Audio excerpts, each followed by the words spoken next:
উত্তর 24 পরগনার পানিহাটিতে গৃহ সম্পর্ক অভিযানে অংশ নিলেন কেন্দ্রীয় মন্ত্রী ডক্টর সুকান্ত মজুমদার। দলীয় কর্মী সমর্থকদের নিয়ে বাড়ি বাড়ি গিয়ে সাধারণ মানুষের সাথে কথা বলেন তিনি। কেন্দ্র সরকারের বিভিন্ন জনকল্যাণমূলক প্রকল্পের সুবিধা মানুষের কাছে পৌঁছেছে কিনা তা খতিয়ে দেখেন এবং বাসিন্দাদের সমস্যার কথা শোনেন। এদিন ডক্টর মজুমদার বলেন, মানুষের সঙ্গে সরাসরি যোগাযোগই দলের মূল লক্ষ্য। কেন্দ্রের উন্নয়নমূলক প্রকল্প ও পরিষেবার বিষয়ে সচেতনতা বাড়াতেই এই গৃহ সম্পর্ক অভিযান কর্মসূচি নেওয়া হচ্ছে। স্থানীয় বিজেপি নেতৃত্ব কর্মীরাও এই কর্মসূচিতে উপস্থিত ছিলেন। অভিযানের মাধ্যমে সংগঠনকে আরো মজবুত করার বার্তাও দেন তিনি। আমাদের মন্ডল সভাপতি অপু ঘোষ এবং আমাদের জয় এরকম সবাইকে নিয়ে সকল স্তরের নেতৃত্বকে নিয়ে আমরা মানুষের বাড়ি বাড়ি গেলাম।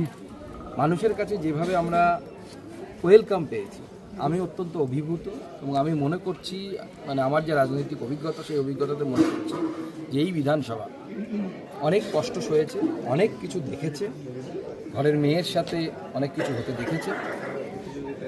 এই বিধানসভা তৃণমূল কংগ্রেসকে ক্ষমা করবে না।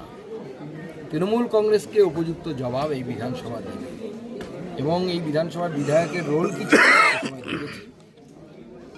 যখন আরজিকর কাণ্ড ঘটেছিল, মানুষ এই অধ্যত্ব, এই যে জমিদার সুলভ মানসিকতা যে আমি সব কিনে নিয়েছি, আমি সব করব, আমি খাবো, এই মানসিকতা মানুষ বেশি দিন সহ্য করে না। মানুষ কিছুদিন মুখ বুজে সহ্য করে, তারপর মানুষ বিদ্রোহ করে। সেই বিদ্রোহের ফল এবার আপনারা গণতান্ত্রিক পদ্ধতিতে দেখেন।